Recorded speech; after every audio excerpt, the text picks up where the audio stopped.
Obviously, Khalees is an amazing player. Had a great game this evening, and we really struggled with containing her. We didn't really focus on trying to contain her. We really wanted to focus on containing the rest of the team. One of our focuses this week was on defensive rebounding, and I thought we had our best performance defensively on the boards. I think we only gave up, 4 offensive rebounds, which is a great number. We can live with giving up 4 offensive rebounds, so great improvement in that category. Unfortunately, I thought we gave up way too many uncontested shots, and those led to way too many easy baskets. And again, defensively, we just have to keep on improving that area. From an offensive standpoint, I didn't feel like we really attacked them until the game was way into the second half. We kept trying to challenge a couple of our players to get to the rim, and they were hesitant this evening, and we really can't have that in the offensive system that we try to run. You said a couple times you want Valencia to do a lot of things, not just score.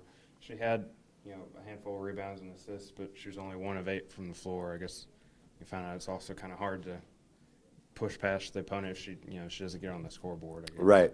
Again, we're still trying to find the right mix with Valencia, and I think Valencia's going to have to take 10 shots a game for us to win, and we just have to reiterate that to her and make sure that she understands that and buys into that. Not necessarily 10 points a game, not necessarily any certain number of assists, but she does have to get shots up on the board so people still respect her.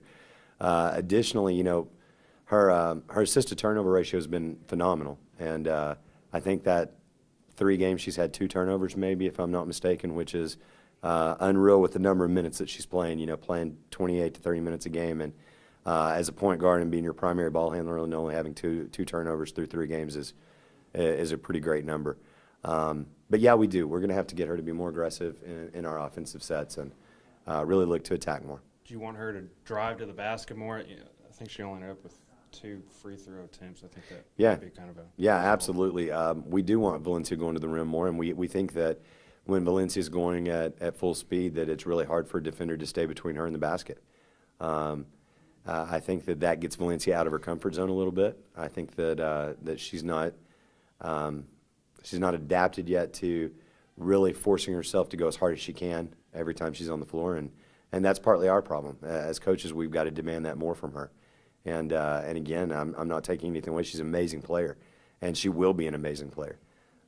She'll be an all-conference performer, and she's going to have a great year. We just got to find the way to communicate it to her that we all understand and are on the same page. Gracie had a good night shooting, obviously 21 points. Really kind of kept you in it in the first half. She did. Gracie she's a phenomenal shooter, and I think she's going to have a great season. When Gracie makes shots, it's really tough to defend. She can shoot it over people. She's got good length, good size, and again, when Gracie's making shots, she's really dangerous. She also was able to attack the basket a couple of times and get some easy shots in the lane.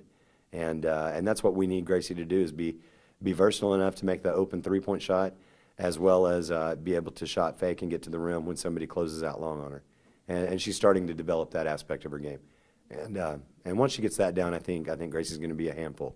Y'all got it within 3 in the first half, and then they kind of went on a run, I think 13-3 or something to close it out.